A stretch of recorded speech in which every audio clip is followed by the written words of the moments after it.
Cascade Hoops Talk, bringing the world NAIA basketball one podcast at a time.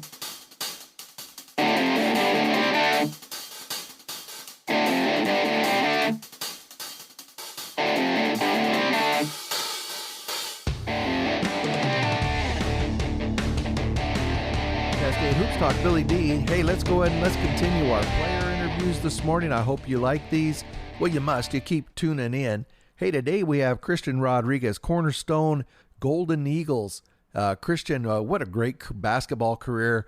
He grew up there in Grand Rapids. He went to Godwin Heights, played on some great basketball teams there in high school, won a state championship, played with some just amazing players. Went on to Cornerstone his freshman year. He was a starter with that team that had Kyle Staenga and Sam Vanderslice. But he went on this season. He was the WHAC Player of the Year. He was an NAIA All-American. Christian was first team WHAC. He ended up the program leader in career assists, second all-time in made threes. He scored 2,216 points. He's only one of 7 players to surpass 2,000 points in that great Cornerstone program. And he led the team this season in points per game at almost 22 points. Obviously, Cornerstone had some disappointments this year as well. He'll talk about those. But what a great basketball career. And I don't think it's over yet, but what a great basketball career for Christian Rodriquez. Why don't we go ahead and listen to Christian tell his story of Godwin Heights and Cornerstone University. Cascade Hoops Talk, Billy D. How's everybody doing this morning? We got Christian Rodriquez, Cornerstone Golden Eagles. He's the WHAC Player of the Year, an NAIA All-American. Welcome, Christian. How you doing this morning? Thanks for being on. I'm doing good, sir. It's a pleasure to be on this podcast. You know, Christian, you're one of the top point guards in the country, playing at one of the most historic NAIA programs in America. You played in one of the top Class B programs in high school. I mean, your basketball career has been a little bit of a storybook, hasn't it? Yes, it has. It definitely has. So I want to talk to you about that. I want to go back to, you grew up there in Grand Rapids. Now, you went to school at Godwin Heights, and that was in Wyoming. Is Wyoming a suburb of Grand Rapids, or is it a district? What is that? No, it's a suburb of Grand Rapids. It's honestly a part of Grand Rapids. That's pretty much how we see it as. Okay. But it's a little suburb, but it's all connected to each other. Well, at Godwin Heights, you're a 4-year varsity player. You guys went 93-7 under Coach Tyler Whitmore. And, I want to ask you about that team, but you had some amazing teammates. I see a lot of guys have really skilled teammates like in JC, but in high school, you played with Lamar Noman. He played at Duquesne in Western Michigan. And then Marquise Hastings, he went to Butler. He got hurt there. He went over to Western Michigan. Peyton Harley, he went over to Governor State. And then even Kelvin Valdez, he played JC in Iowa. And then David Kella, he went out to California and played JC ball. Wow, that was one great team, wasn't it? Yeah, it was. And honestly, we also had some more guys like Delaney Blaylock, who was the leader of the state championship team, who played Division II basketball at Lewis University out of Chicago and now plays overseas, as well as Leon Red, who played Bethune-Cookman University. Oh, wow. And, we had a lot of college guys. Essa Keller, who played college football. Michael Williams, who played college basketball. So it's funny because we all grew up together since elementary school. Playing basketball in my neighborhood. We had a dead end and a basketball court, so we all knew each other since like 4th, 3rd grade, and we just all grew up in the same district. Is that where you kind of got that tough guy part? But when I watch you play basketball, I mean, you got this tough guy, almost a chip on you. You're just not gonna lose. Oh yes, sir. I mean that started from the playground and growing up. I always played with older guys. And I always got beaten up. So I've always played above my age, and it was just I had to learn how to adjust to the physicality or just get beaten up every day. And I didn't want to go through that every single time playing basketball. So I had to become a man out there at a young age. Talk about what it was like. You guys at Godwin Heights. I mean, you you guys were the big deal in Class B in Michigan. I mean, what was it like to be part of that program? It's definitely a privilege. It's special because in the city of Grand Rapids in West Michigan, a lot of schools, a lot of people would doubt us. So like we kind of had a little like haters on rooting against us, but at the same time we had a lot of supporters, and it was a fun experience. We were treated like rock stars at times, and every day in practice and even after practice with workouts and playing, it was always competitive. Like we all had this dream of and a goal of bringing the state championship to Godwin Heights, and that was our mission. So we every single day we would go at each other, and it would be times where like we would end up trying to fight each other because that's how bad we wanted to win. So that competitive environment was every single day, regardless if it was in the gym or we were outside playing. We just wanted to get better and honestly just wanted to see each other succeed and go on and play after high school. So, Christian, I know you won at least one state championship. Was it one when you were at Godwin Yes, sir. Heights? Yeah, okay. I've read that game against Henry Ford is a very you were a sophomore, right? Is that still a special sir. game to you? Yes, it is.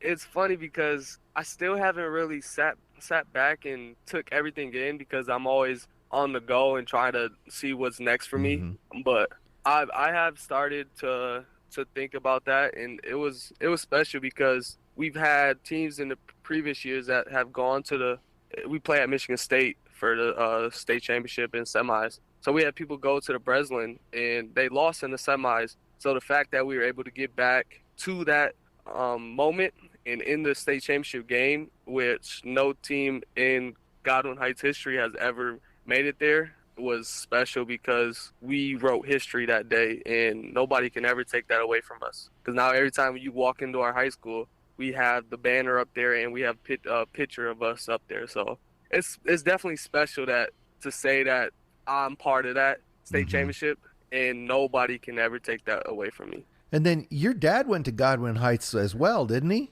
Yes, sir. My entire father's side of my family went over there to Godwin. That makes it extra special. So Holland was in your league, right?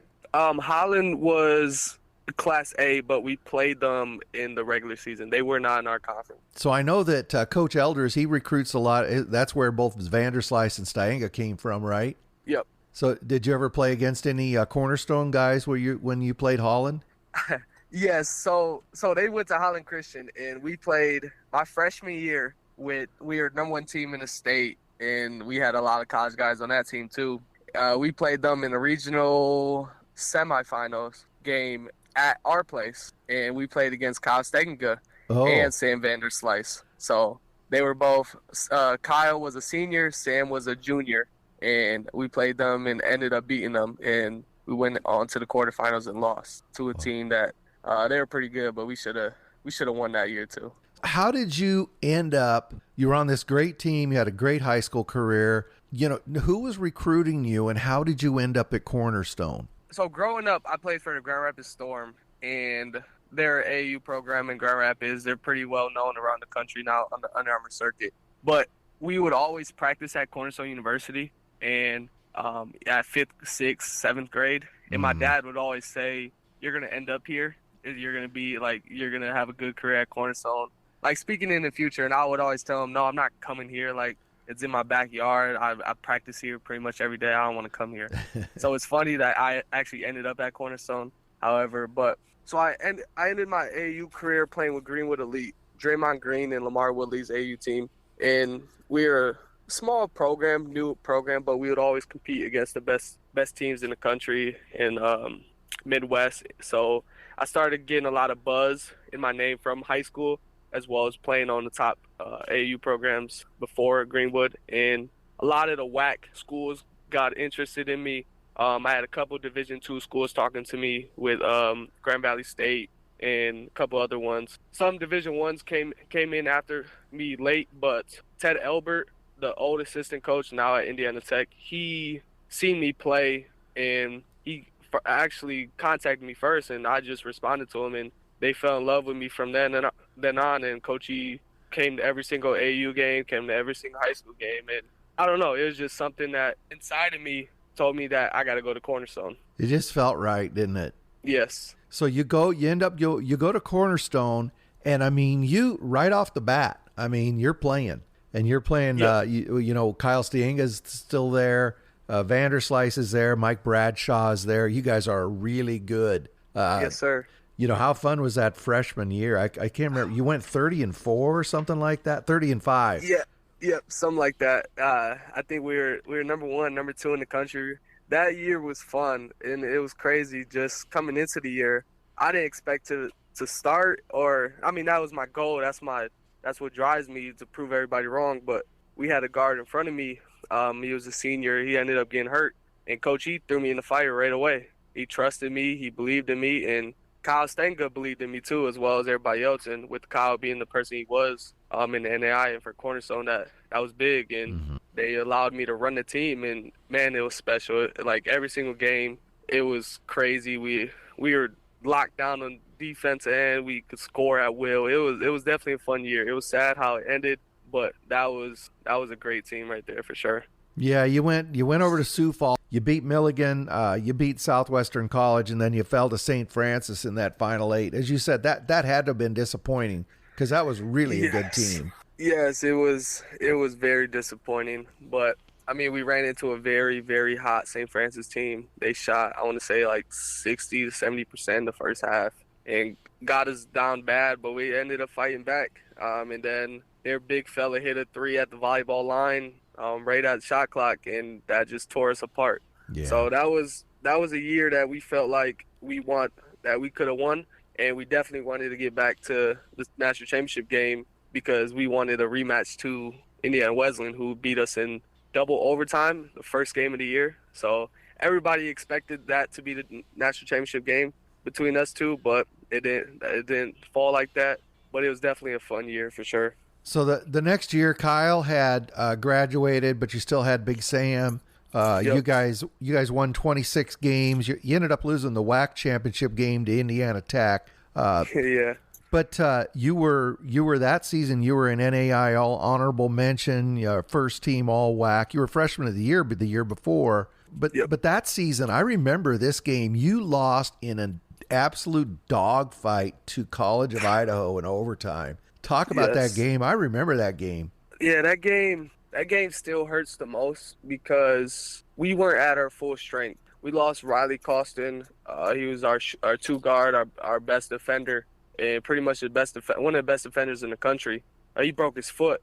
Not a lot of people knew that, but he was playing through it. So he was playing on one foot the last half of the year, and that really hurt us. And we were young too, but that team was special because Sam was a monster. He took over that year, and it just hurts because we were so close to beating Idaho, and I honestly would have been our best chance of going to national championship that year too. And it's sad because it's a what if with our team because of Riley getting hurt. He was our missing piece definitely for that year, and it sucks. I hate losing like that. And again, they hit a bank three. Their point guard, I can't think of the lefty. Talon Pinkney. Yep.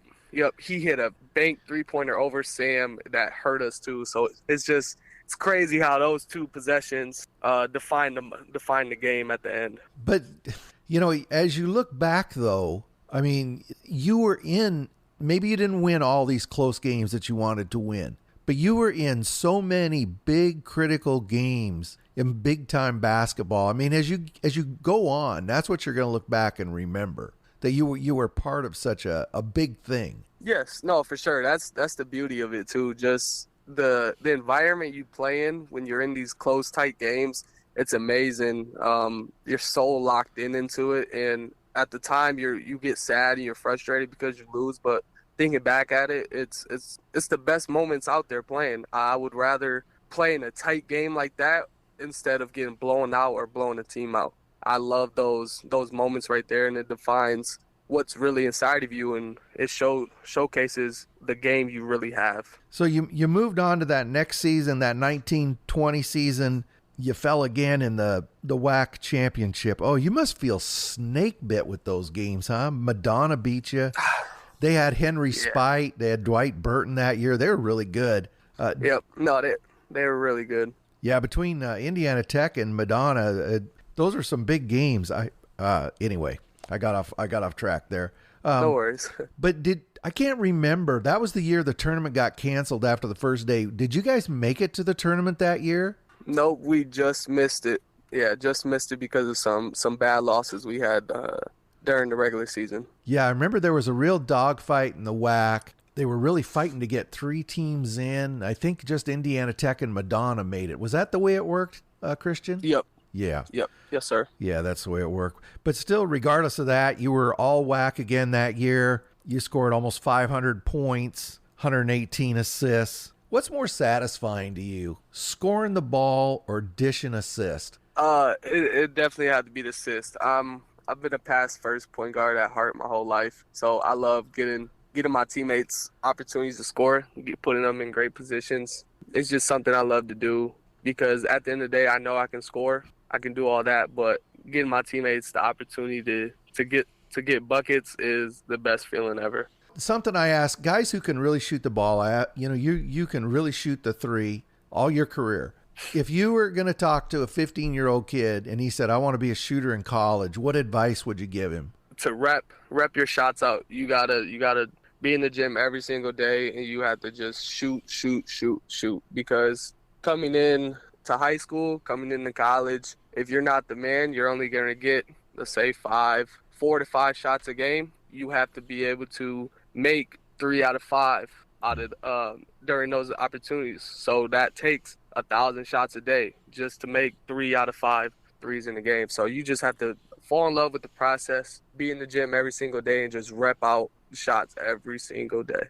What about free throws? You've always been a really, really good free throw shooter. How did that come about? Just repping it, being in the gym 2 to 3 times a day, just to be locked in on it. I have a lot of mentors. My fiance was big on me making free throws, and so There's some it's easy motivation points too. for you. It definitely is. It's free, so everybody wants to score. So I mean, I just thought of it. If I can get to the free throw line, if I can make 4 to 5 free throws a game, boom, that's an extra 5 points, and you go from scoring 15 to scoring 20. So that was my thought. I got to make every single free throw, and at the end of the game, if I do make my free throws, boom, we have a chance to win the game. So I love locking in on free throws. So Christian, when you're watching a basketball game, you're just watching one, and a guy starts clunking free throws. How frustrating is that? It's frustrating. It definitely is because you don't realize it, but at the end of the game, if you lose by 1 and you miss 2 free throws or you miss a free throw, boom, that could be the reason why you lose. Not saying that's the reason, but if you make all your free throws, your chances of winning go up even more because it's all about who scores the most points at the end of the game. Yeah, absolutely. So, the next year, I kind of keep going through your career here. The next year was a COVID year. It was a really odd year. It was really hard for you guys in Michigan. Yes. You still dished out 6 assists a game. You still scored 14 points. It was kind of a lost year. I guess that's why they gave everybody another year. And that brought you into your 5th year. So you're coming into your senior 5th year, your COVID year, whatever you want to call it. What was your mental preparation coming into this season? My mental preparation, honestly, was to enjoy it. God blessed everybody, blessed me with the 5th year. So that was my biggest thing, is to enjoy this moment. And the other thing was just to kill everybody that's in front of me. That was my motto. That was my mindset all year long. If God blessed me with this opportunity, and my dream, my goal is to be a professional, and I want to go out of Cornerstone leaving a great legacy and having a great senior year. I knew what I had to do, and I wanted to just be a monster, and I wanted to try to destroy everybody that was in front of me. So I was my COVID year, I was very, very locked in compared to the other years because I had something I had to prove, because every single year, my first 2 years, I had Kyle and Sam, and then I started, when they left, we lost, and we lost again. So my mindset was like, no, I don't want to lose this year. I want to go out on my terms, and I want people to realize that I can lead this team, and I can be the guy that everybody thinks that I can be. So I was so locked in this year, just trying to be a monster and try to destroy everybody. Christian, it seemed like, we'll talk about the end of the season in a moment, but it seemed like this season, as you follow the season, every other week there was another Christian Rodriquez milestone that got passed. I mean, you became the all-time assist leader. You ended up with at all-time assist leader at Cornerstone. You ended up with over 2,200 points. You're only one of 7 players in great Cornerstone history to go over 2,000 points. That's amazing right there. Second all-time in number of threes made. You led the team points per game at 22 points a game, led the team in free throw percentage, made threes. You recorded 166 assists this year. So from a personal basis, I mean, you had to have been happy with what you were able to produce this season. Yes, to a sense. I achieved the goals that I wanted to. I set out to become first team all conference again, to become player of the year in the conference. The only thing that still bugs me, and that's actually still driving me to this day, to the future, is the fact that I wasn't a first team All-American. And I get it that you got to win games, and we got gypped out of the national tournament.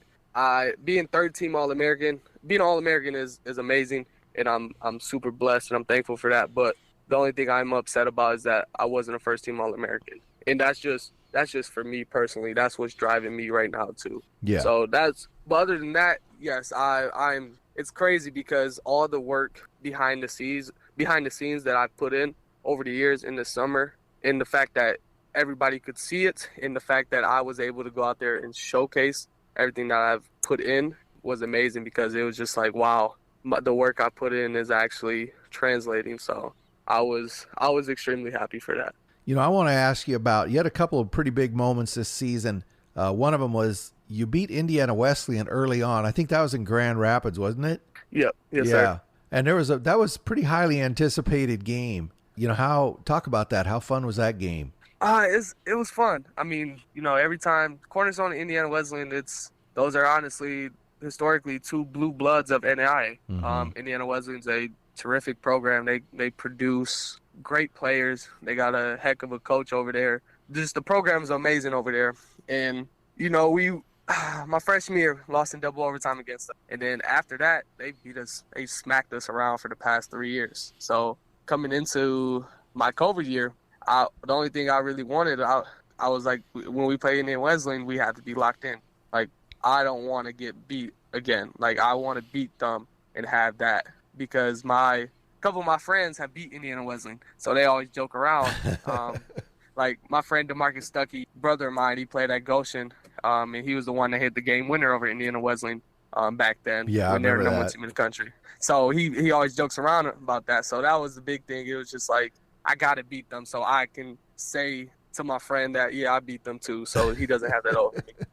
But, it was a heck of a game. It's always beginning of the season. They come in looking like they played 20 games already, and we're always trying to get our feet wet, try to figure out how we're going to look this season. So the fact that we are able to come out second game of the season, play against them, and to compete and come out on top spoke highly of what our team was able to do this year and how locked in we were. You guys had a good season, not a great season. You dropped a few that I'm sure you would love to have back. It put you in a position. You're coming up on into the WHAC tournament, and you knew you were fighting for your life. The first game you played was Lawrence Tech, and Lawrence Tech had been up and down all season. They'd win games that nobody expected, and then they'd lose games that everybody expected they'd win. That was an absolute barn burner. Brandon Beavers, he's everywhere that night. He scores 27.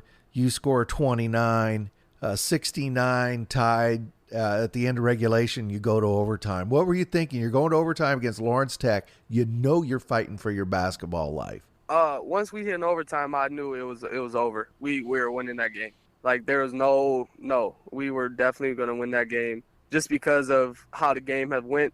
Mm-hmm. We were down, I want to say down 8 or something like that, 8-10 at one point. Called timeout and drew up a play. I came off a pin down, hit a 3, and then got a steal right after that. And I was just like, okay, if we can get it closer, we're going to win this game. And Lawrence Tech is they're the scariest team in the WHAC. They're a team that you don't really want to play because, they got a heck of a coach over there. Their program is definitely turning around. They got some pretty good players over there with Brandon Beavers leading that program. So my mindset was just once overtime hit, we're winning this game. I'm not going out like this in the first round. You did go up on them in overtime. They put a heck of a run on you down the stretch. Did they worry you? They got within 2 right at the end.